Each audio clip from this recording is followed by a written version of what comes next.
Assalamualaikum warahmatullahi wabarakatuh. Alhamdulillahi rabbil alamin. Wa sallallahu wa sallama ala sayyidina Muhammadin wa ala alihi wa ashabihi al-ghurril mayamin wa man tabi'ahum bi ihsan wa man sara ala nahjihim min ayyamin madiyah ila yaumiddin, amma ba'du. Bismillahirrahmanirrahim. Qala, kemudian malaikat Jibril berkata atau bertanya pada Nabi, fa akhbirni anil ihsani, wahai Nabi Muhammad, ceritakanlah padaku tentang apa itu makna ihsan.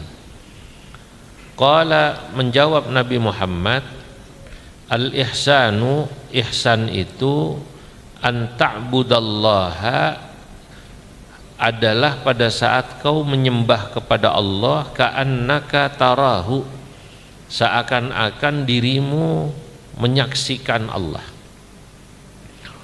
Ihsan itu ketika kita ibadah tapi seperti Allah kita saksikan dengan mata kita.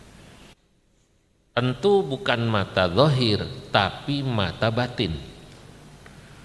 Mata batin itu disebutnya ainul basirah, ya, dengan mata batin.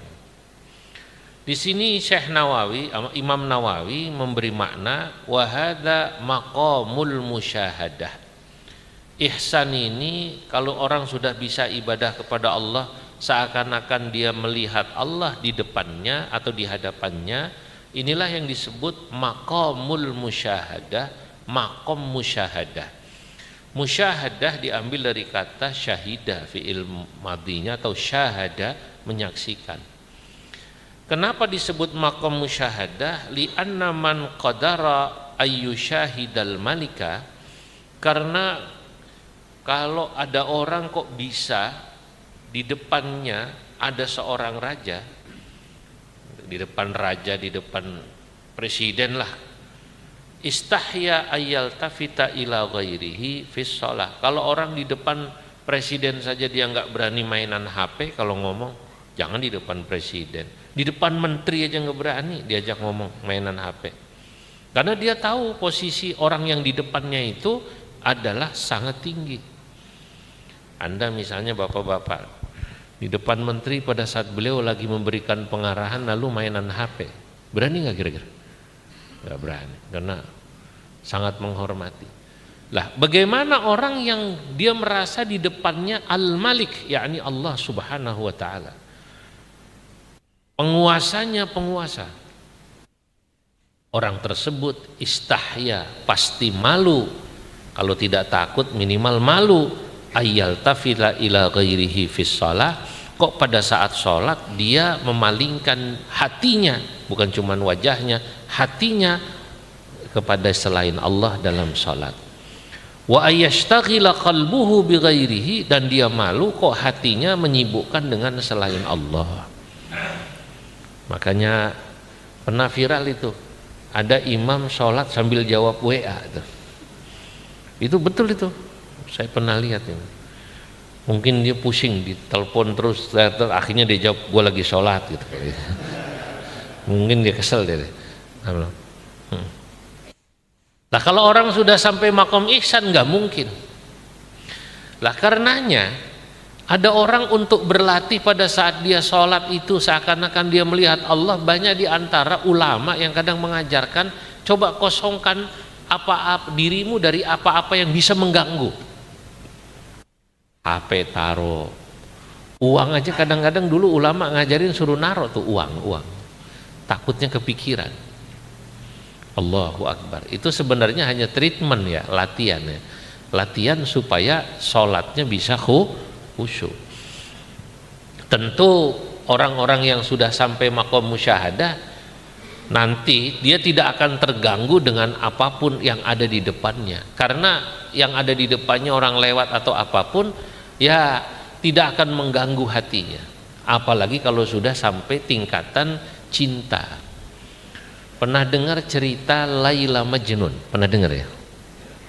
Laila Majnun itu sebenarnya cerita tentang seorang laki-laki yang cinta pada seorang wanita.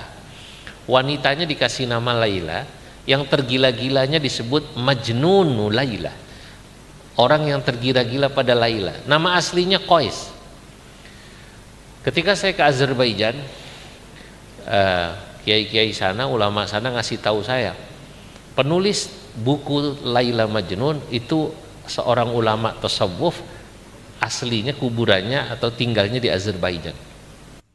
Kalau kita buka buku itu, ini sebenarnya buku menceritakan tentang apa ya? Ini ceritakan ada yang bilang fiksi, cerita apa namanya?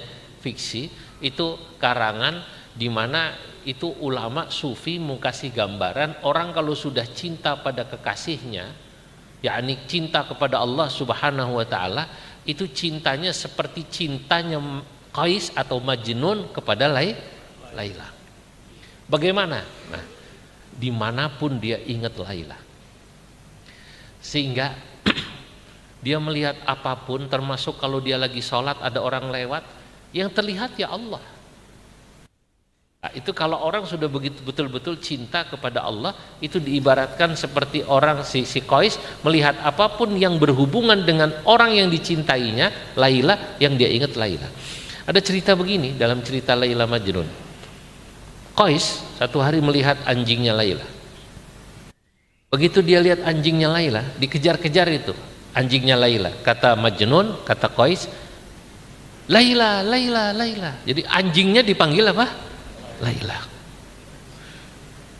Nah, saudara, ketika dia mengejar anjingnya Laila, si Majnun atau si Qais, sampailah anjing itu lari di sekitar orang yang sedang sholat.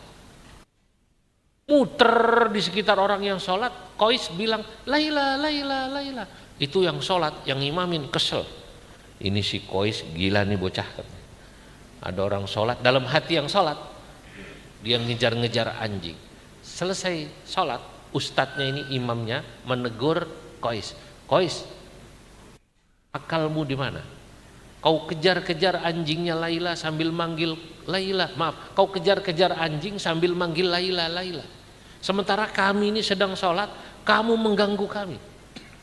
Apa kata Qais? Qais bilang, maaf Pak Haji, maaf. Demi Allah, saya tidak melihat bapak-bapak sedang sholat, saking fokus saya sama anjingnya Laila. Yang saya bingung, kenapa bapak-bapak yang sholat malah ngeliatin saya ngejar anjing gitu.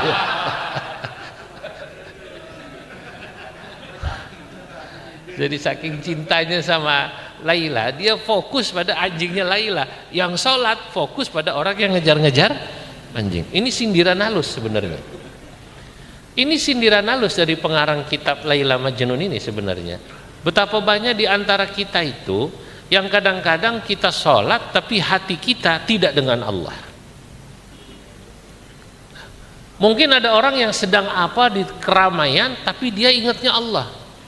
Dulu di tempat saya pesantren ada seorang kiai, ini pendiri madrasah dan pondok yang sangat terkenal di kampung tempat saya pesantren, namanya Kiai Abdus Salam. Kiai Abdus Salam ini kakeknya Kiai Sahal Mahfud dan kakeknya kiai-kiai besar di sekitar Pati, Rembang, dan cucu-cucunya, buyutnya sekarang jadi ulama besar masih ada, namanya Gus Qayyum. Gus Qayyum itu di Lasem, ini gurunya Pak Menteri juga. Ini Kiai Abdus Salam unik, beliau hafal Quran. Dalam satu syair saya pernah katakan, Abdus Salami jaddu sahlin fa'rifi wa asnawi alimu qudsin faktafi. Abdus Salami, Kiai Abdus Salam, jaddu sahlin adalah kakeknya Kiai Sahal Mahfud, guru kami berdua ini. Itu Kiai Sahal Mahfud sampai wafat, beliau Rais Am PBNU. Kiai Sahal Mahfud sampai wafat adalah Ketua Umum Majelis Ulama, ulama besar, sangat disegani. Nah, Kiai Abdus Salam ini unik, beliau hafal Quran, Pak. Tapi kebiasaan menghafal Qurannya, membaca Qurannya di mana? Di pasar.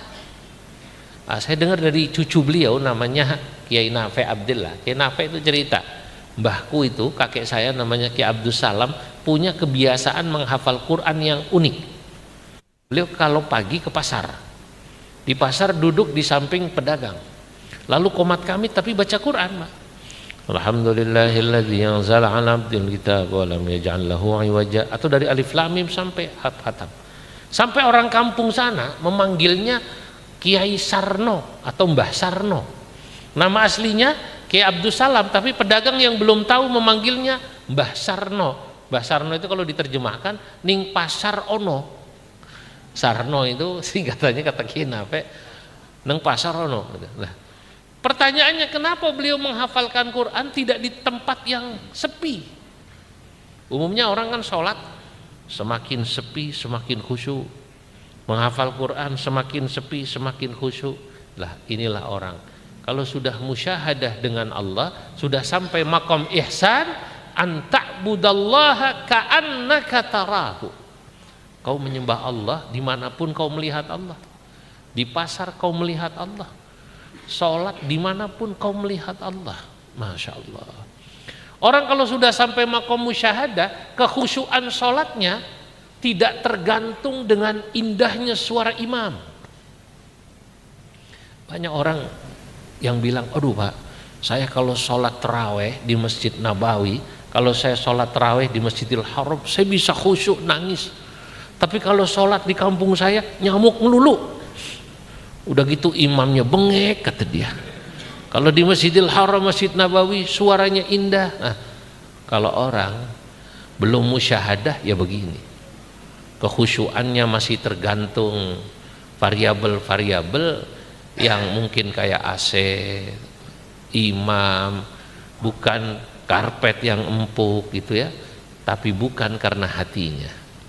Kalau orang yang sudah musyahadah kepada Allah, dia ibadah dimanapun seakan-akan dia melihat Allah di hadapannya.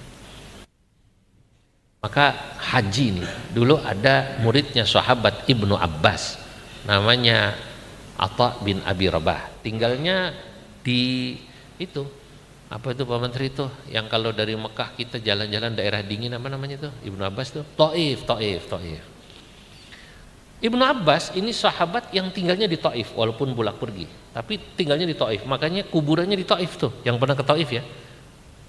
Atau ikut gurunya, dia ditanya, kenapa dia tidak tinggal di dekat Mekah, di dekat Ka'bah?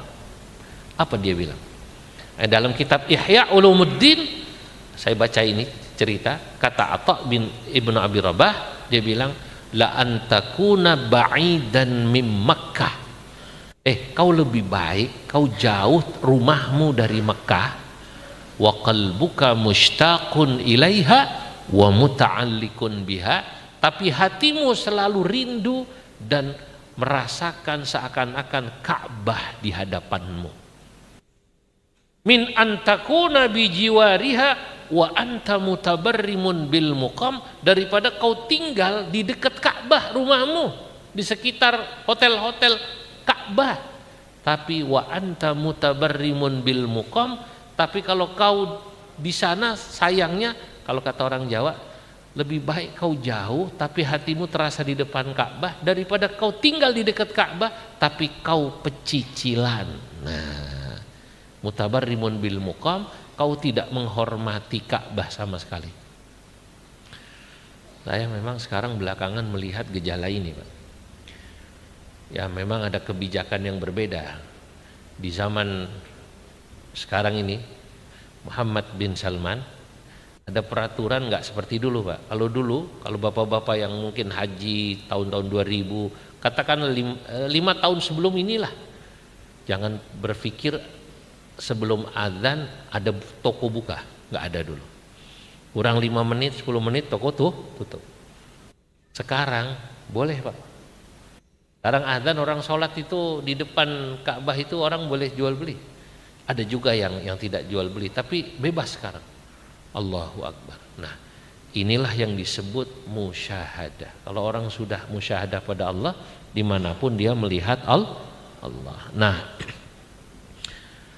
Wa maqamul ihsani, makom ihsan, makom di mana seseorang bisa melihat seakan-akan Allah itu ada di hadapannya. Maqamus siddiqin adalah makomnya orang yang imannya betul-betul benar. Nah, waqad taqaddama fil haditsil awal al isyaratu ila dzalik. Lah, terus fa illam takun tarahu fa innahu yaraka. Bagaimana kalau kau belum bisa merasakan Allah seakan-akan di hadapanmu? Minimal orang sudah dikatakan disebut sebagai makom ihsan, fa innahu yaraka, paling tidak dia merasakan Allah mengawasi dirinya. Kalau orang sudah bisa merasa dirinya diawasi Allah, berarti itu sudah makom ihsan. Nah ini tanya pada diri kita masing-masing dah ini. Kalau ini nggak usah ngukumin orang, karena ini kan yang merasakan diri kita. Saya udah nyampe belum ya ngerasa diawasi Allah, mau apa takut Allah tahu ya, Allah melihat saya.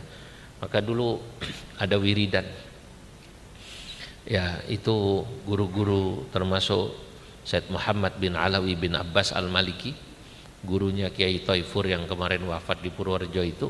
Saya juga dapat satu wiridan yang itu selalu dilatih di mulut kita, Allahu syahidi, Allahu nadhiri. Allah menyaksikan saya, Allah melihat saya. Itu suruh dibaca di mulut terus. Allahu syahidi, Allahu nadhiri, Allahu syahidi, Allahu nadhiri. Allah melihat saya, Allah mengawasi saya, Allah melihat saya. Itu suruh jadi wiridan di mulut, supaya itu masuk ke dalam hati, Pak. Ya. Kalau kita bacakan malu tuh, kalau terus kita baca Allah menyaksikan saya, Allah melihat saya. Nah, untuk apa? Melatih sampai makom ihsan. Baik, kita lanjutkan, tinggal dikit ini. Kemudian dalam hadis ini malaikat bertanya lagi pada Nabi. Qala, apa katanya?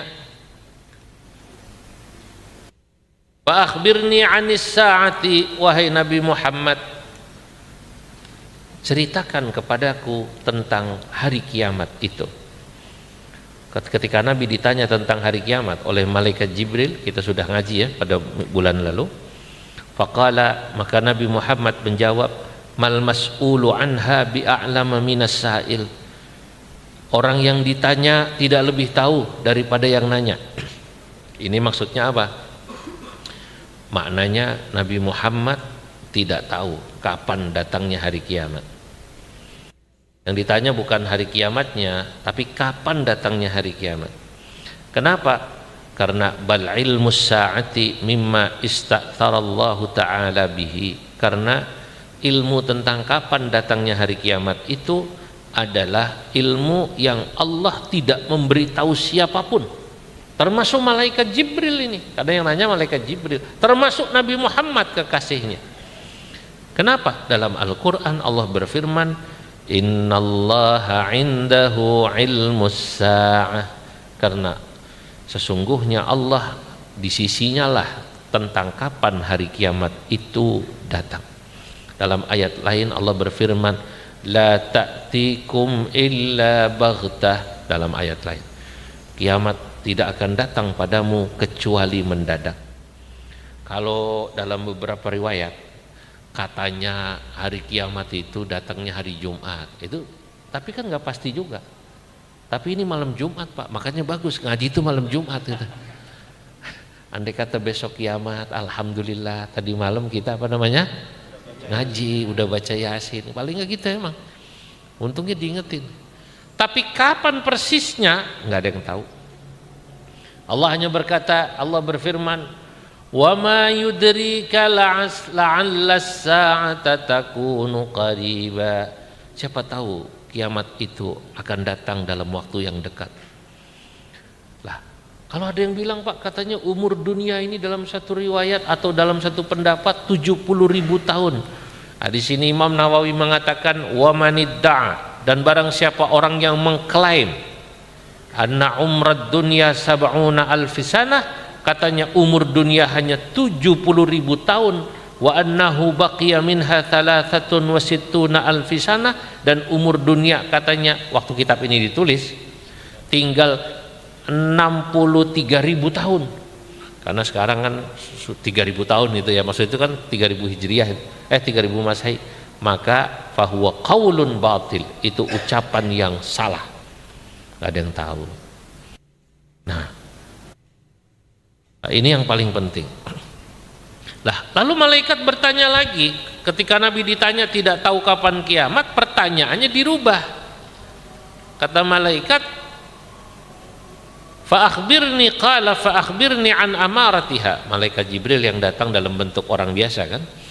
Fa akhbirni an amaratiha, wahai Nabi Muhammad, kalau begitu ceritakan pada saya tentang ciri-ciri hari kiamat. Qala, Nabi menjawab, antalidal amatu rabbataha. Kalau cirinya hari kiamat, satu dalam hadis ini, dalam kitab lain banyak, dalam hadis lain banyak, tapi dalam hadis ini yang sangat masyhur disebutkan antalidal amatu rabbataha, ketika seorang budak perempuan melahirkan tuannya. Nah, ini sebenarnya menurut para ulama adalah sebuah kiasan. Ketika sudah banyak terjadi uququl walidain, anak berani sama orang tua, itu kan kayak budak melahirkan tuannya. Jadi anak udah kayak tuan sama ibunya, sama bapaknya. Makanya Masya Allah, coba Pak pikir-pikir ini yang sekarang ini ada,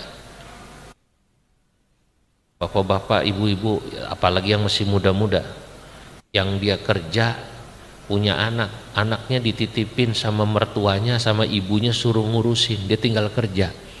Ada nggak yang begitu Pak? Kalau ada yang begitu berarti Anda termasuk orang yang mempercepat kiamat datang. Jangan. Di kampung saya ada ibu-ibu, dia mau ngaji nggak bisa, ditanya sama temennya, "Po, lu kenapa nggak ngaji, Po?" "Oh, gua repot, ditipin si Maimunah, dianya kerja." Kata temennya, "Po, lu dulu nggak bisa ngaji karena lu ngurusin Maimunah. Sekarang lu nggak bisa ngaji gara-gara ngurusin anaknya Maimunah. Lu kapan ngajinya lu?" Allahu Akbar. Maimunahnya hadir. Awas. Wonge teko wonge.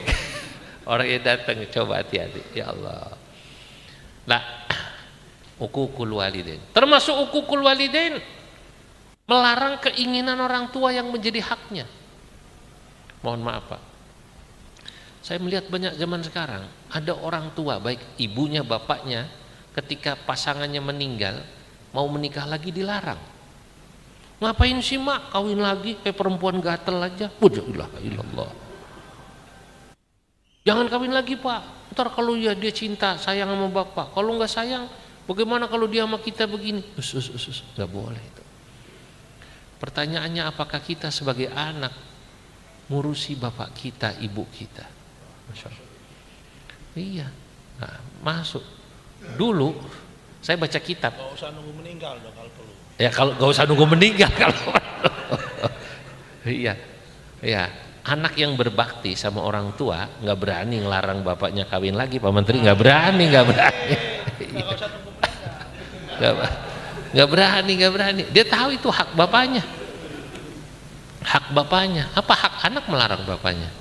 Selama bapaknya melakukan kewajibannya sama anak, ya nggak ada. Dia disekolahin,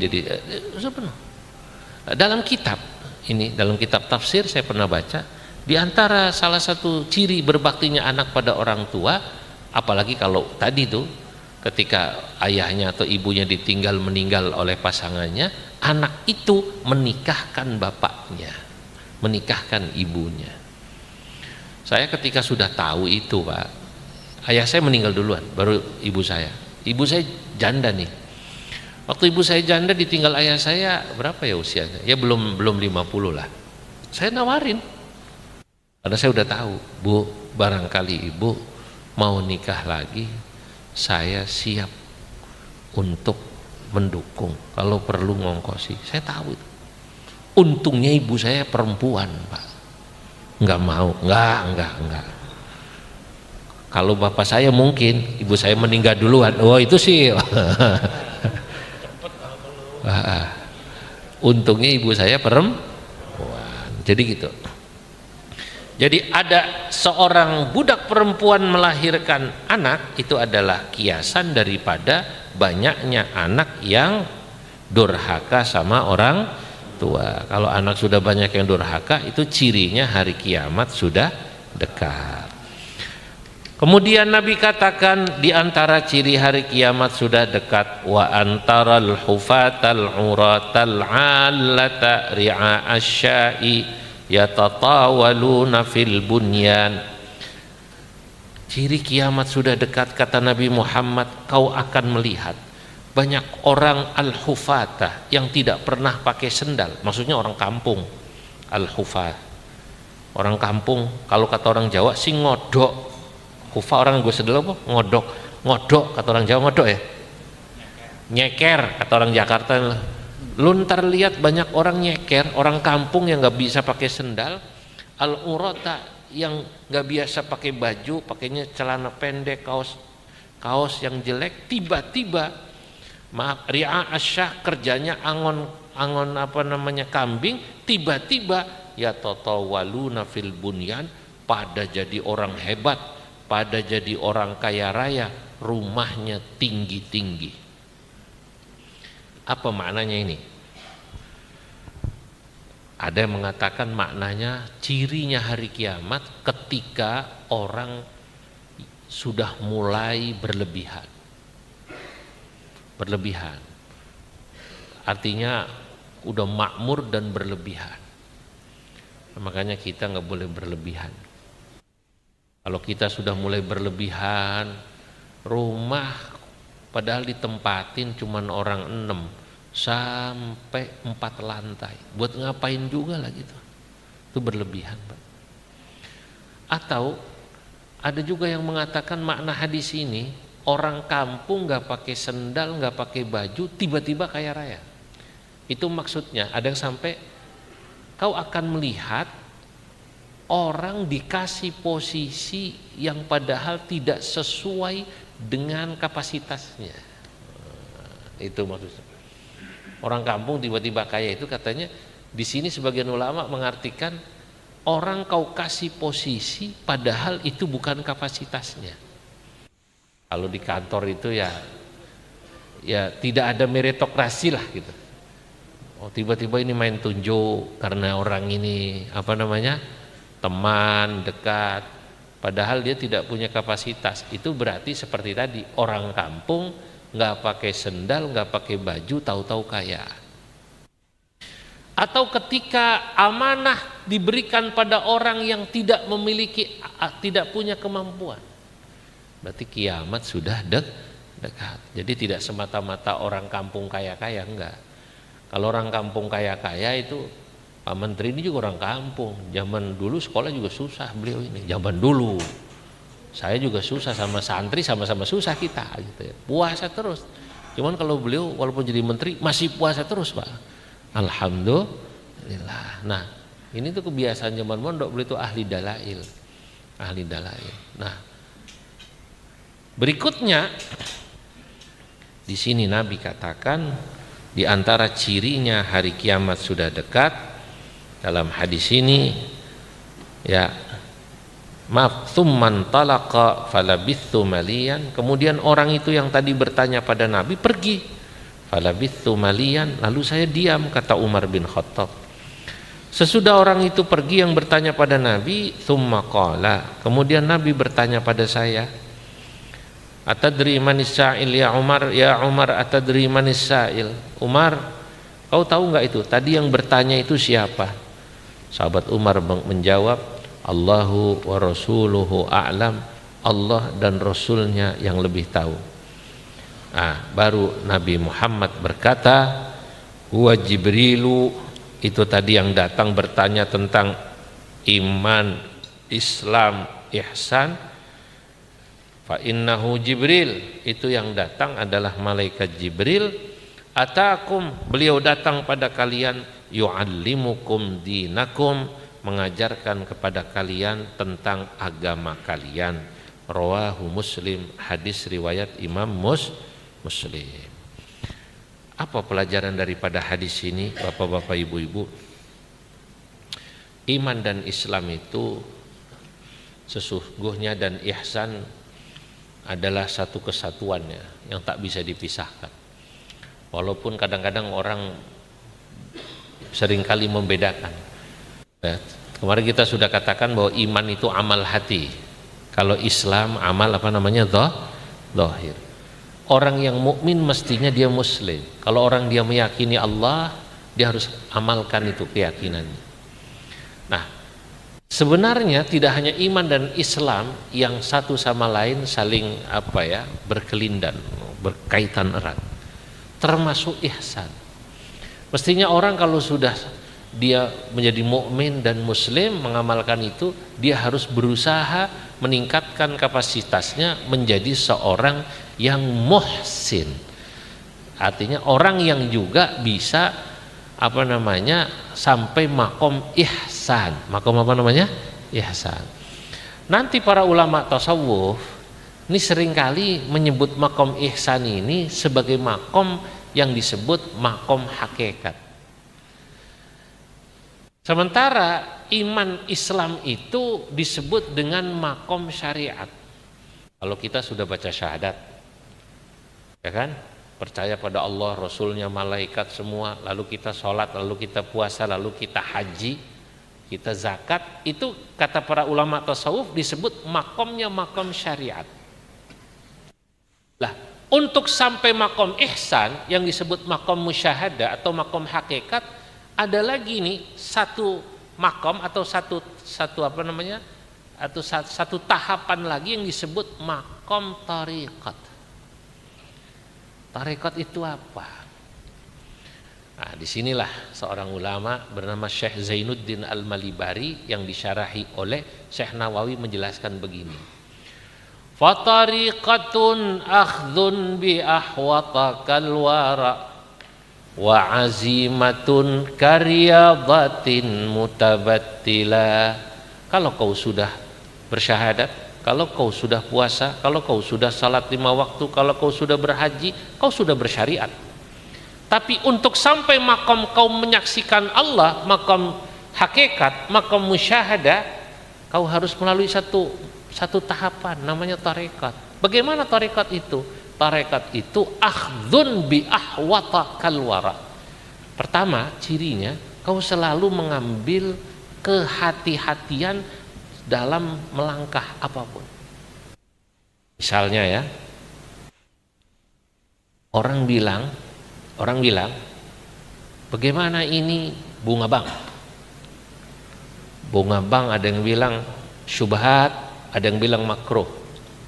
Kalau orang mau ambil makom tarekat, dia ambil makom hati-hati. Enggak, buat saya enggak. Walaupun ada ulama yang bilang ini katanya boleh atau makruh, ini uang ini saya kurang yakin, lebih baik saya berikan kepada fuqara masakin. Itu namanya akhdun bi ahwata. Karena kalau buat mereka halal itu. Lebih baik buat ngaspal jalan di kampung, bikin WC umum. Dia ada yang begitu. Atau diberikan fakir miskin, dia tidak ambil karena dia ragu-ragu. Masya Allah. Makanya ada orang kalau dikasih uang temen karena akrab, dia nanya, ini dari laci kanan apa laci kiri Pak Menteri? Dulu ada pejabat tuh, laci kanan apa laci kiri? Kalau dia ragu, ya dia bilang ini laci kiri nih. Apa amplop hitam? Coklat atau amplop putih? Oh, amplop putih apa amplop coklat. Nah, kalau di DPR katanya amplop putih apa amplop coklat. Kalau amplop coklat dia nggak bawa ke rumah. Oh, kalau coklat amplop. Oh, kalau DPR coklat dibawa ke rumah. Oh, begitu. Oh, karena tanda tangan resmi. Nah itu kira-kira itu tarekat namanya. Nah, ini yang paling sederhana nyontoinya begitu. Nah, bab begitu Pak. Nah, dulu Ulama ada yang begitu, dia terima, kalau dikasih diterima, tapi dia tidak pakai. Ya, tidak makan. Wa azimatun karyadatin mutabattila, orang untuk bisa musyahadah sampai tingkatan seakan-akan melihat Allah, dia harus riyadhah. Riyadhah itu treatment lah, kalau bahasa olahragawan ada treatment khusus. Sholat sunnahnya ditambahin, puasa sunnahnya ditambahin, wiridannya ditambahin, itu namanya thariqah. Saya kemarin baca kitab Al-Bidayah wan Nihayah, ditulis oleh Imam Ad-Dhahabi. Saya malu loh baca kitab itu. Kenal namanya Khalifah Harun Ar-Rasyid, pernah ya? Harun Ar-Rasyid. Khalifah Harun Ar-Rasyid, Pak, mohon saya baca. Anaknya, istrinya Harun Ar-Rasyid 4. Karena dalam Islam hanya boleh 4. Tapi budak dulu kan perbudakan masih berlaku. Budaknya 1000 lebih yang boleh melayaninya. Halal itu. Iya, budak itu ada. Hukum sekarang udah gak ada budak kan? Semenjak ada Declaration of Human Rights udah gak ada lagi budak, perbudakan. Tapi dulu Harun Ar-Rasyid budaknya 1000 lebih. Tapi Masya Allah istrinya 4, budaknya 1000 lebih. Setiap hari sholat sunnahnya Harun Ar-Rasyid tidak kurang dari 100 rakaat. Saya baca kitab itu, lah saya bini 1 aja nggak sampai 100 rakaat sholat sunnah saya. Allahu Akbar. Ya Allah, Harun Ar-Rasyid, raja itu. Itu thariqahnya Harun Ar-Rasyid. Nah, baru kalau kita sholat sunnahnya banyak, wiridnya banyak, nanti akan sampai pada maqam ihsan. Nah, semoga manfaat ini ya. Ini hadis kedua yang kita kaji. Insyaallah nanti kita lanjutkan pada hadis berikutnya. Bismillahirrahmanirrahim. Allahumma salli wa sallim ala sayyidina Muhammad fil awwalin wal akhirin wa barik wa radhiyallahu tabaraka wa ta'ala an sadatina ashabi rasul ajma'in. Allahumma anfa'na bima 'allamtana wa 'allimna ma yanfa'una wa zidna ilman wa yaqina. Rabbana ighfir lana wa liwalidayna warhamhuma kama rabbayana shaghira. Wa sallallahu ala sayyidina Muhammad wa ala alihi wa sahbihi wa sallam walhamdulillah rabbil alamin. Assalamualaikum warahmatullahi wabarakatuh.